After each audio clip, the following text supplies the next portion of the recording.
People often love to jump to the conclusion that Meghan is using everyone she can, but is it true? I'm your host Michaela, and today I'm going to talk about the top 10 times that Meghan Markle used Prince Harry for his status. And make sure to like, comment, and subscribe because it really helps us out. But now let's get started. Number 10, used him to get to the top. Morning show host Piers Morgan has been one of Meghan's fiercest critics, claiming she dumped him as a friend when she started dating Harry. Though I think he might be confusing the word acquaintance with friend. Anywho, when the couple stepped down in January, Piers said that Meghan used Harry to get to the top, and tweeted, "People say I'm too critical of Meghan Markle, but she ditched her family, ditched her dad, ditched most of her old friends, split Harry from William and has now split him from the royal family. I rest my case." He also called the couple a pair of repulsive, deluded, narcissistic tools.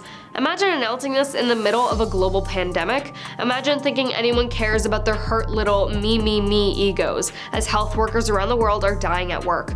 What a pair of repulsive, deluded, narcissistic tools, he tweeted. Morgan had also banned conversation about Meghan and Harry on Good Morning Britain after they announced there would be no further corroboration and zero engagement between them and the four UK tabloids, The Sun, The Daily Mail, The Mirror, and The Express. "Let's not talk about Meghan and Harry today. I can't be arsed. Let's just forget about them," Morgan said on the show. Number 9, faking being in love. Australian feminist Germaine Greer doesn't know Meghan, but that didn't stop her from telling 60 Minutes that she thinks Meghan isn't actually in love with Harry, but is just using him to catapult herself into wider fame. "All I can think is she'd better be in love," Greer said. "If she's been faking it all this time, oh boy, what misery." She also claimed that the Megxit was part of Meghan's plan to manipulate the royal prince and use his name as a ladder to become more well-known in the entertainment industry. According to Greer, the luxurious $32 million royal wedding on May 19th, 2018 started the show, and the supposed romantic wedlock turned into show business in disguise.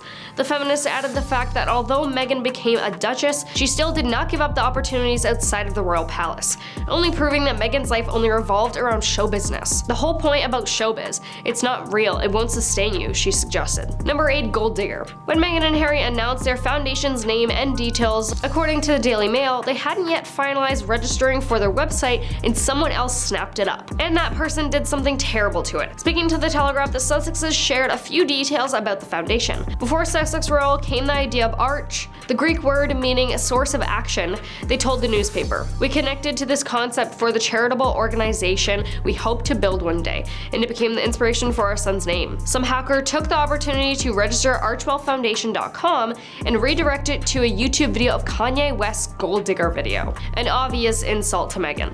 Of course, now it's fixed, but it's kind of sad that someone would take something that's focusing on positive change and turn it into an embarrassing joke. Number 7, a ruthless social climber. Piers' first scathing attack on Meghan came in December 2018, months after praising her and her humanitarian work. He basically said that Meghan married for the fame. Meghan Markle is a ruthless social climber actress who has landed the role of her life and is determined to milk it for all she can. And that's why the palace is beginning to turn on her. Since then, Piers has only escalated his attacks, but I think maybe he's just butthurt that she didn't pick him. Meghan and Piers messaged for a while, and when Meghan visited the UK to watch Serena Williams at Wimbledon, they met for a drink. Piers later revealed, "We had 2 hours in the pub. She had a couple of dirty martinis and pints. We got on brilliantly. Then I put her in her cab and it turns out it was the cab that took her to a party where she met Prince Harry. The next night, they had a solo dinner and that was the last I ever heard from Meghan Markle. I never heard from her again. Meghan Markle ghosted me." Piers said he was ditched like a sack of spuds. Yup, sounds like someone who's a little butthurt. Number 6, will blindside Harry with a divorce. As far as her critics are concerned, now that Meghan and Harry are out as senior working royals, the next natural step is for Meghan to divorce Harry, since supposedly he would have outlasted his usefulness. He might be a prince, but he's inexperienced at the ways of the real world.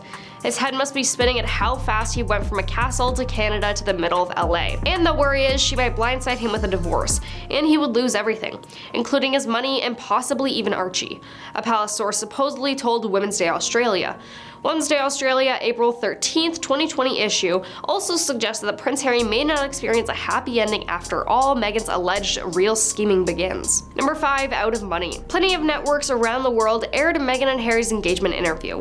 When Britain's Sky News streamed it live. The comments from viewers started rolling in, and not all of them wished the couple well. In fact, among the congratulations and the racist trolling and the accusations that Meghan was acting during the interview were plenty of jabs accusing Meghan of being in it for the money. She's seeing British pound signs, one commenter wrote. She won the lottery, wrote another. When she collects that money, she won't give a crap anymore. Number 4, played Harry.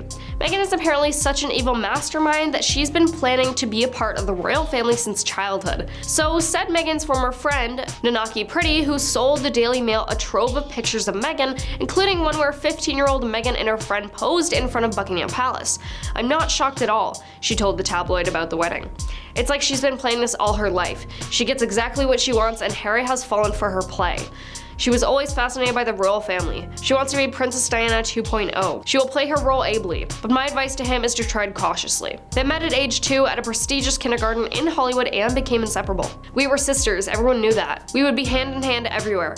Meghan's father Thomas was a lighting director on popular US TV shows such as Married with Children and General Hospital.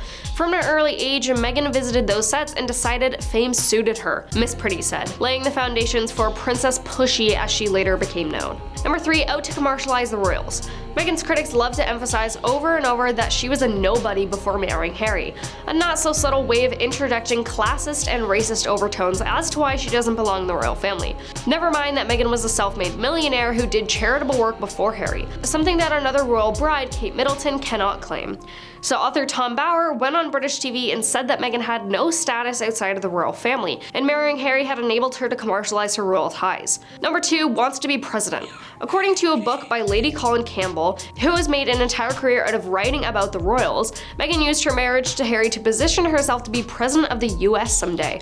"I know the Duchess of Sussex has political ambitions, and I've been told that one day she wants to run for president," she told the Mail Online. "I think everything she is doing, leaving the royal family and moving back to California, is part of her plan, and she has taken Harry along with her." Now coming in at number 1, isolated Harry from his family. A magazine or tabloid can just whip something out whenever they need a story, and boom, a rumor is born.